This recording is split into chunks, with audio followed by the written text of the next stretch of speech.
त्याचे महत्त्व तुम्ही लक्षात घ्या की स्वातंत्र्य दिन आपल्याला असा काही सहजासहजी भेटला नाही.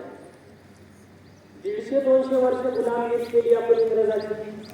इंग्रज आपल्यावर असा अत्याचार केला, त्याला बेहद अत्याचार म्हणून आपण अत्याचारामध्ये दिवस गेले. त्यावेळेस घोर क्रांतिकारांनी आपल्यासाठी लढा उभा केला.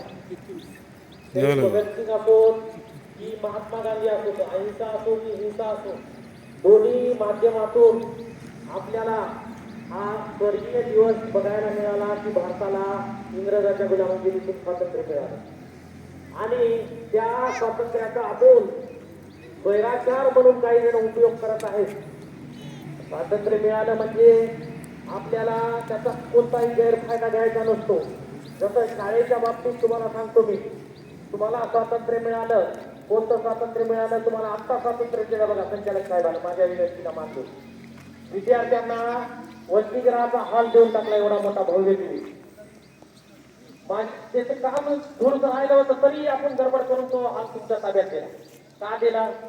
संचालक साहेबांना वाटलं की बाबा मुलांना जागा अपुरी पडत आहे, मुलं स्वतंत्र असे निवासी पाहिजे तिथं, जसं मुलींची व्यवस्था आहे स्वतंत्र आपल्याकडे तशी मुलींची व्यवस्था पाहिजे.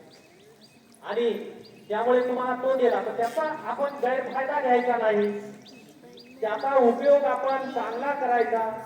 उपयोग काय चांगला करायचा की त्या हॉलची देखरेख तुम्ही स्वतः करायची, विद्यार्थ्याने करायची, त्याची नासधूस करायची, त्याच्यामध्ये घाण करायची नाही. घाण झाली, घाण जमा झाली की गाद्या अस्तव्यस्त फेकून द्यायच्या नाही. जटया तुम्हाला मागाच्या मॅट आणून द्यायला लागेल राहायचं, त्या मॅटचं संरक्षण करायचं तुम्ही. हे झालं खरं स्वातंत्र्य. तुम्ही ते सगळं फेकून देता.